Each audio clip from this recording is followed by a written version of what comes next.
morning, and welcome to another commute.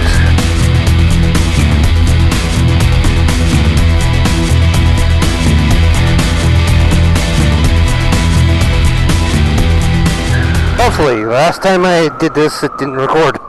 Actually had 2 full vlogs. Nothing recorded. Went to check the camera over the weekend and do the editing, and there's nothing there. It's like, oops. I know that was last Friday when I did the recording, and last Friday sucked. So, I guess that was just the icing on the last Friday's sucked cake. It wasn't even that it sucked so much. I made plans without fully understanding what one of my coworkers was doing. And because I had made plans, I had expectations. And I had made decisions based on those expectations. And you ever had one of those things where you make plans, you make decisions, you have expectations of how things are going to work?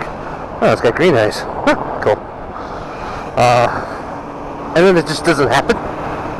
That was what Friday was.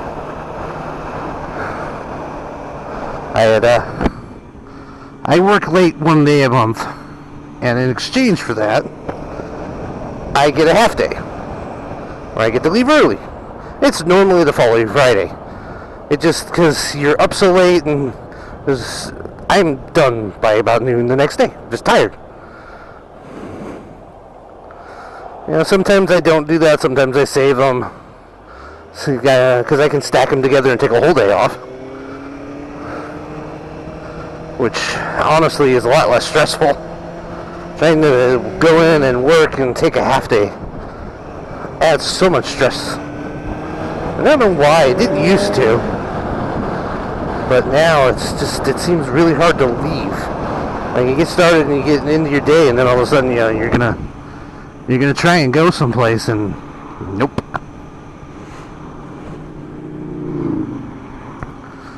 But I had asked to take it off, and there was nobody else on the calendar for the day. It's like, alright. So I checked later that afternoon. I was in the office, looking for which Saturday I work next, which is coming up. And I noticed that one of the other guys had put half day on there too, and I'm like, oh wait, that's not going to work. Can't both be off. And I'm like, did you check? He's like, well, it's going to be in the morning. I'm just going to come in a little late. I'm like, okay. So if he comes in late, and he says a little late for a guy that shows up at 7, you think is, 10, 11 o'clock. So I'm like, well, then I'll come in early. I'll make sure that he's covered, and then I'll work till 11:30. I go to 7, 11:30 is half a day for him. I'm out. Well, I go in, and I didn't get any sleep. That was my first mistake. First mistake, going in early, way off my normal sleep schedule. Second mistake, I ate my breakfast way early and didn't plan on taking anything else. So I had my normal little waffles 2 hours earlier than I do. So about 8 o'clock, I was starving. I don't know why my body does that, but whatever. It's probably why I'm fat. And then time ticks, and he just doesn't show up. I'm like, what the fuck? And I'm starving. I had planned to leave at 11:30. He's nowhere to be seen. It's like 12:10? When one of the bosses comes out and is like, hey, you're on the schedule, you're leaving at noon, go ahead and go. I'm like, are you sure? He's like, yeah. I'm like, okay. Don't ask me twice. I've had enough of this. So I bail. Come to find out, the other guy doesn't roll in until 1:30.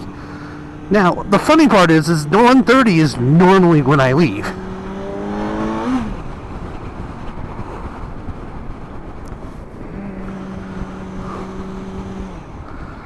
So, if he had communicated, hey, I'm going to be late, I'm not going to show up till 1:30, I wouldn't have bothered going in early. I'd have showed up at, my normal time and gotten off at 1:30. All I had to do was run around and do a whole bunch of banking stuff anyway. It was nothing fun.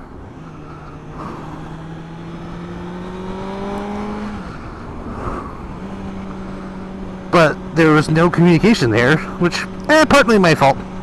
I admit, I didn't ask enough questions. And I made plans on my own assumptions, which we all know what happens when you assume.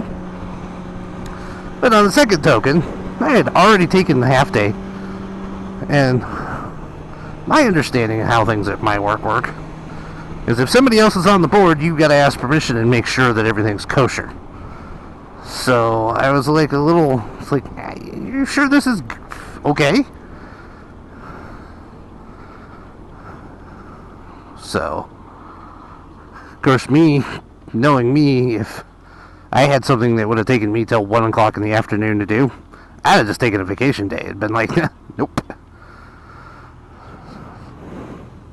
Of course, he might have needed to do that, where again, if he had come to me and said, hey, I got something I really got to take care of in the morning. I'm really not sure I can do it. Can you not take your half day? I probably said yeah, because like I said, all I had to do was run around and do a bunch of banking stuff. It wasn't anything fun. It's kind of cool to take care of the tax refund, but it wasn't, like, oh, I get to go to the bank, yay! Nobody has that thought. That's not exciting.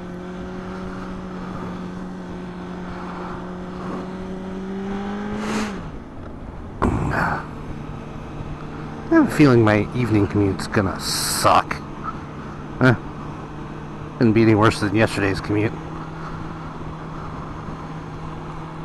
Yesterday's commute, I guess there was a wreck on the 10 at about 51st Avenue. And, well, hello, Maxima. And they closed the freeway. And, oh my lord, everything was scrambled. Very mattress to see you.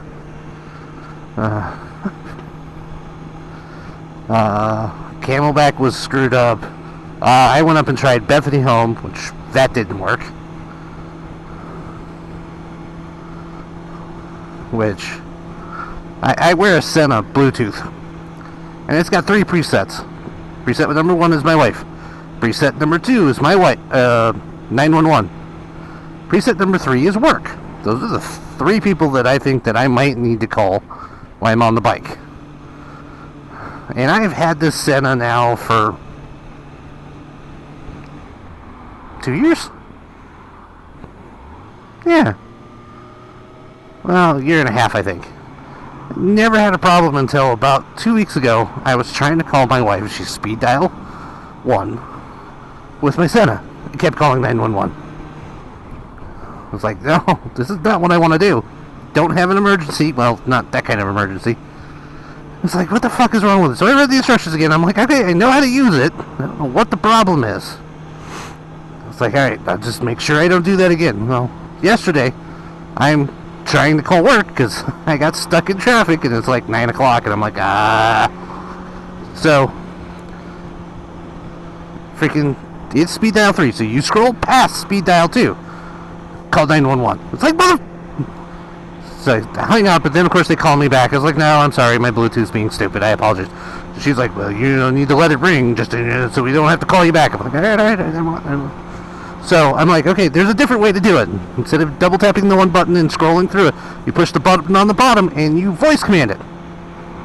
So I did that. Speed dial 3. Calling speed dial 2. I'm like, no! So needless to say, I reread the instructions again, and I'm like, yes, I'm doing this right. So I ended up going in and deleting 911 out of my speed dial preferences. So now it's either my wife or work. So if I accidentally call work or accidentally call my wife, there's no crisis. They're not gonna, slap me with some freaking charge of, harassing the 911 operators or something like that, which terrifies me. It's like every time it would do that, I was like, I'm going to jail, and it's not my fault. Especially when you voice command speed dial 3 and it goes calling speed dial 2. You're like, no, listen, you dumb digital broad. Oh, so that was my freak out.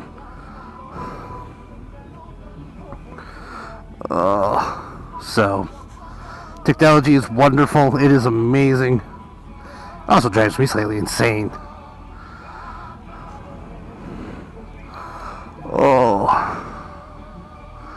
Well, I am almost where I need to be. Hopefully this recorded, unlike last week's. And I hope you all have a wonderful week. And I'll see you on the next one.